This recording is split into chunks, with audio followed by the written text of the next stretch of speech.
Being in the air is a really strange mix of control and letting go. You can be pretty, you can be weird, you can be strange, you can move through space in ways that are so fantastic and so at the limits of what the human body should be able to do. And it's doing things that everyone wants to watch, but still, when you're spinning real fast, you can't see anything. You're only with yourself.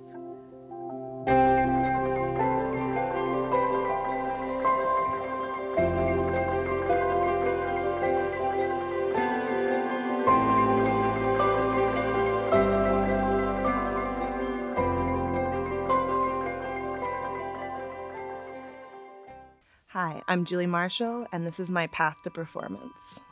I started as a performer when I was 10 or 11 in theater. I was a child actor, not to brag, but I originated the role of Silent Townsperson number 7 in an unlicensed community theater production of Tom Sawyer, so did pretty well for myself. I was in a lot of different theater productions when I was a kid. I did children's theater, I did TV commercials. I went to college for performance art, and it wasn't quite what I wanted. It was awesome, the school was great, but I didn't think that it was really the type of expression that I wanted to do. I wanted to be able to use my body more. It didn't seem to quite fit, if that makes sense. My second semester of college, I took my first aerial class. And that was kind of it. I was like, oh right, this is the thing I was supposed to do. This is it. It's like I was trying on a lot of different pairs of shoes, and I found ones that actually fit after wearing ones that didn't for a very long time. Yeah, the moment I started doing circus, I realized that was the thing I was going to keep doing. It took all the elements I loved from dance, I loved from acting, I loved from the fine arts world, and kind of molded them together into this weird, acrobatic, athletic, sparkly industry. I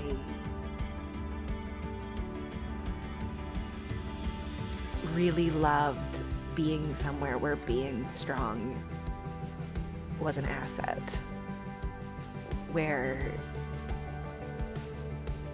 you could work towards goals and see them happen in real time, right? There's pathways to get to things. If you want something, you train it and you work towards it. So I really try to warm up. I do a lot of flexibility training. I train my splits. I train my back. I try to train flexibility in a really active way so that it translates to the air. And I'm training depending on which apparatus it is. I tend to do drills specific to that apparatus to try to get myself in the mindset of what I'm doing. A lot of times I go down creative rabbit holes when I tie myself in knots on silks, or I'm on a hoop and I'm seeing where my body can go. If I'm spinning real fast, can I get lost in the spin? Can the spin get ahead of me, and how can I catch up to it? What happens if I move this limb?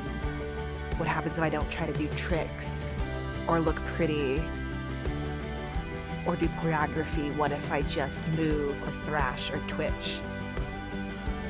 What is that gonna look like? And sometimes I'll spin around like a maniac for 5 minutes and I'll look so weird, but I'll have about 10 seconds of something really interesting. And that's worth it.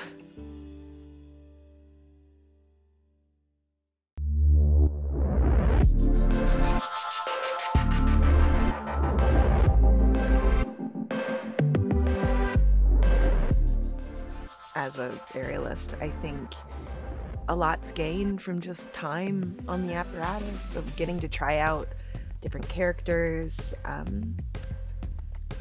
It's experience. I think you learn something with each new thing you do, and I wanted the opportunity to do new stuff. Vegas has so many shows and so many different themes and characters, and I would love to one day do the Valkyries act in Amaluna. I love that act. I love seeing powerful women on stage. I love the singing hoop act at Amaluna. I used to sing, and I think I could get it back, and I'd love to sing that number. I love Spiegelworld. I love the aesthetic of like Absinthe. I've played characters that are very creepy and weird and sexy, and I would really enjoy getting to do that with Circus.